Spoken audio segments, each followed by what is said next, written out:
Guys, welcome back. My name's Aaron. This is Czar Finance, episode 46, the electronic purge. Alright, so when it comes down to purging electronic documents and things like that to clean out your clutter that you may have collected throughout the years or throughout time owning your digital equipment, there's a couple of rules of thumb here. First off is to decide whether you want to keep what you're really going to need and then dump what you're really not going to need. So a good idea is to notice if you can tell someone's desktop how clean they are organized or not, is just to look at their desktop. You know, if their desktop has a whole bunch of icons and is fluttered, pretty much their life is going to be like that as well. If they're not organized, their clothes are scattered around the room, things of that nature. So a clean desktop is also going to reflect a clean lifestyle that you may live outside of the electronic workspace. So I encourage you to help clean out your way, and in order to do that, you need to do a digital purge and finding out what you need to keep and what you don't need to keep. One of the things to do that is to take a look at your notification settings. Look in your browsers, look in your Firefox, Internet Explorer, the Edge, Safari, Firefox, Opera, Chrome. All those things have settings in there. Take a look at the settings that are in the drop-down menus there and see if they're subscribing to things or they're add-ons that are actually subscribing you to their items, to these people's items. Every time you visit someone's website, are the cookies being stored? Are they gathering your information? Are they saying, hey, who's visiting my website?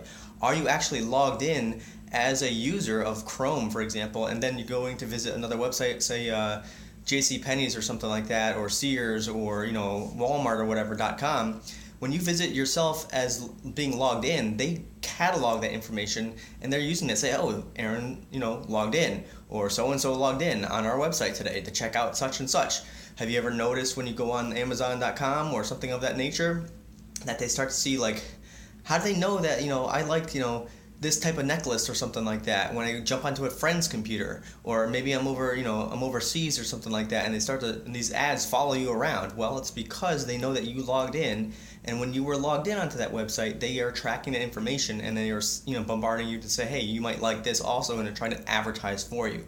So one way to do that is to check your settings to make sure you're signed out, and so that information is not following you and cluttering up your email boxes, etc. Again, the next one is clean out your contacts. If you have any contacts that you haven't spoken to in a long time, go through your catalog, go through your index, go through your contact list.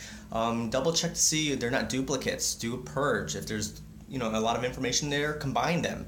Are there companies or people you don't talk to anymore? Delete them. If you haven't talked to them in about a year or two, they're not really going to be there in the long run. Oh, I might need them. Well, yeah, I know space is irrelevant kind of now these days, but honestly, to mitigate and to figure out who you really talk to is to do a digital purge in your address book, to really find out who you're really talking to, so you can call them on the regular, get in touch with them, find out their information, etc. Same thing goes for Facebook, Instagram, Twitter, LinkedIn, all that sort of stuff. All these people have friends and stuff like that. That's great. But are they really your friends, or are they just associates, or are they just you're getting likes because you feel like you have a big audience of, like, oh, I have 5,000 people that are on there? And that's great to a certain extent, but do you really talk to them? Do you reach out to these people? Do you get together during holidays, or just to go out to the restaurants or bars or activities? Well, something to think about. So maybe it's a good time to do a purge before the new year starts. So take a look at that. Some people might be upset, some people won't, but you know what? It's a great way to declutter your digital files. Again, that same thing goes for images. Make sure you back up all your images, put them on the cloud or a digital hard drive and back those up to free up space on your computer. Another way is to unsubscribe from emails. I'm telling you guys, this is the number one reason why people's hard drives get filled up, is because their email box gets bloatware and it gets all these things that they were subscribed to. They had a things from Victoria's Secret, they went to JCPenney's, they went to wherever website, and they subscribe. Oh, just enter your name and email, you get 10% off. Well, now you're on their email list. That email gets shared with 1,000 other people, 1,000 different companies. All that information is being spread around the world, and it's now got your information on it, and now they're going to send articles of information through you via the web. So having that information being sent to you now clutters up your email, which is harder to find the important ones.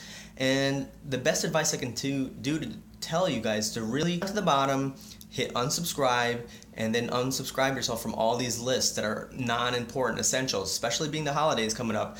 I'm telling you, there's all these bombardment of emails that are going to be Black Friday sales here and and the holiday this, holiday that, holiday da da da da, all these discounts, etc.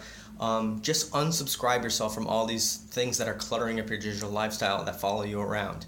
Alright, the last one here is if you need to log into the website, then ditch the website. We're talking like, say, Walmart or, again, JCPenney. I keep bringing these big ones up, but if you have to log in constantly to check out their stuff, they're probably not worth going to check out. You know what I mean? You can browse as a guest at these websites as well, but if you have to log in to buy something, again, you're logging in to subscribe to their mailing list. No matter which way you look at it, you're going to be logged in. They're going to see what you bought. They know that you logged in. They catalog that email address and they send it to other people for sales to make money off of your email, which then promotes marketing to your email box, and your spam box gets filled up with stuff. So again, these are some tips for you to help clean out your digital lifestyle, clean your desktop, get rid of any unessential contacts that you don't need or don't talk to anymore, clean out your spam, unsubscribe from emails, and again, ditch the websites that you might have to log into. My name's Aaron. This is Czar Finance, episode 46, the electronic purge. I hope this helps you out. Talk to you later. Bye-bye.